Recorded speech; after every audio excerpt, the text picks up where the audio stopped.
Good day, traders and investors. This is Roger Scott, Senior Strategist for Wealth Press. Now, typically, most of the time, I do these videos Monday morning, right before the opening bell. But I am not at my house. I'm actually in Fort Lauderdale at the Hilton overlooking the beach right there.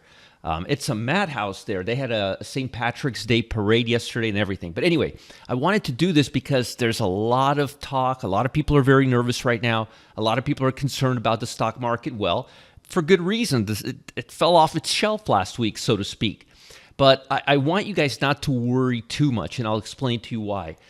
Things are not as bad internally as they appear, especially in the short term. So calm down. There's a lot of fundamentals that are in play this week that may actually give rise to the market. Now, let's talk about everything. Now, you're probably going to see this video posted tomorrow morning before the opening bell. But again, I'm doing it on Sunday.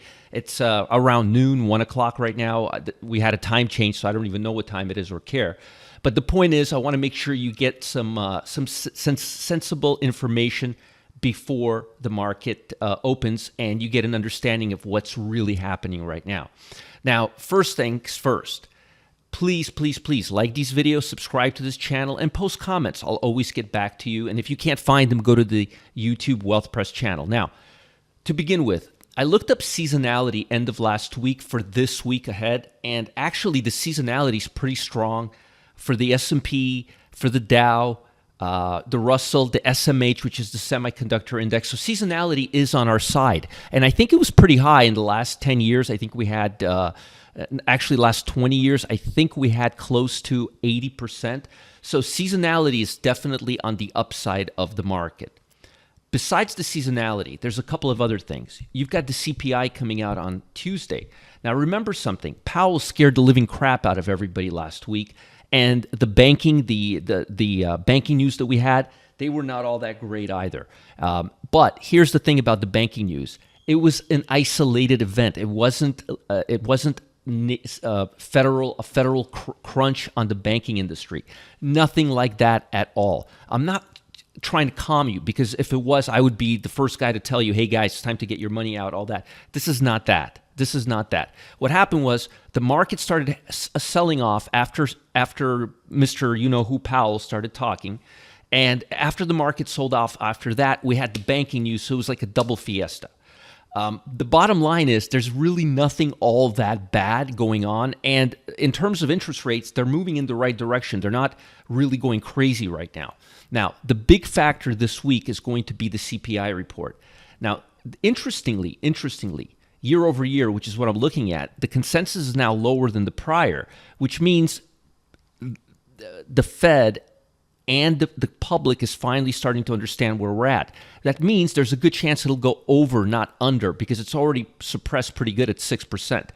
5.9, 6.1. If we get a better reading, it may be a bullish sign for the market, and the market is looking for a reason to rally right now. If it wasn't for this banking news last week, it would not have had that day on Friday. That's my opinion, of course.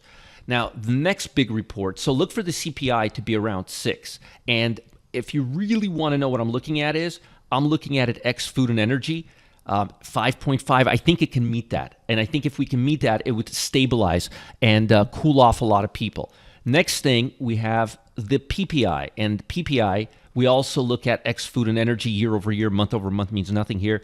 And also it's expected to be lower than the last. So the last 3 or 4 times, the numbers were actually going higher. The expectations were getting higher. Remember, earnings were not that great. So expectations are going lower, which means there's a good chance we will beat it. Other reports that you need to pay attention to that are not going to be as important. CPI comes out on Tuesday the 14th. PPI comes out on Wednesday. And there's a good chance what we'll probably see is a market opening lower tomorrow, giving us a shakeout and running up towards the second part of the week. We've got retail sales numbers coming out on Wednesday. Thursday, we've got jobless claims, housing starts. Jobless claims, they tried to make something of it this past week, but really I wasn't biting. And we have industrial production and consumer sentiment. Now, 2 things you really need to pay attention to aside from CPI and PPI. That's the retail sales number and industrial production and consumer sentiment. Now, yes, after CPI and PPI, the consumer sentiment and the retail sales are not going to have, and after earnings, we just saw retail sales earnings. After all of that, it's not going to have as much firepower, but it's important to keep an eye on those things. And industrial production is going to be very important. So a lot of data, a lot of Fed data this week that can trigger market action to the upside. I think the worst is behind us. Now, here's also technically why I believe this. Number one, if you look at the Dow Jones, there's no real major catalyst aside from Powell finally being honest with us, and we're already in oversold territory. That's strike one. Number two, look at the number of stocks making 20-day breakdowns, 624. Typically, 90% of the time when the number gets above 500, 550, and look at it on Thursday, take a look. 489, that's close to 500. 185, and then before that 246, before that 63. So you could see here, it's really getting up there. It's really, really getting up there. And that tells me right there that there's a good chance that's the bottom. Short term, everything I'm showing you is in the short term. It doesn't mean the market can't rally for the next 10 days and then come down. This is short-term momentum. Another thing that's positive, the bond market is coming up, which means yields are getting weaker. And if yields are getting weaker, that's actually bullish for stocks. Now, here are the big reasons why I think we're bottoming out in the short term. Look at the real estate sector. Look at where we're at momentum-wise. The retail sector is look at that. That's the most oversold it's been since here. That's the COVID crunch right here, I believe. Yeah, August 22. I mean, this is bad. Since 2015, we haven't been at these levels. That's number one. Look at utilities. This is it for utilities. How about energy? Energy, we're right there. And most importantly, financial. Look at the financial. That's the sector that really took a dump last week, that really forced the rest of the market down. Well, financials are not looking all that bad. They're looking like they're bottoming out. The bottom line is, in the short term, everything is bottoming out. You've got the number of stocks making 20-day lows, or breakdowns, as I like to call them, at 624. That's a pretty high number. You've got financials near a 15-year momentum low. Energy's near not a 7-year momentum low, 7 years, or almost 8 years. Same thing with utilities. Real estate, a lot of these sectors are bottoming out in the short term. They just don't have a lot more downside.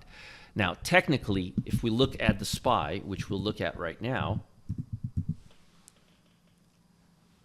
come on, Mr. SPY, show your hand.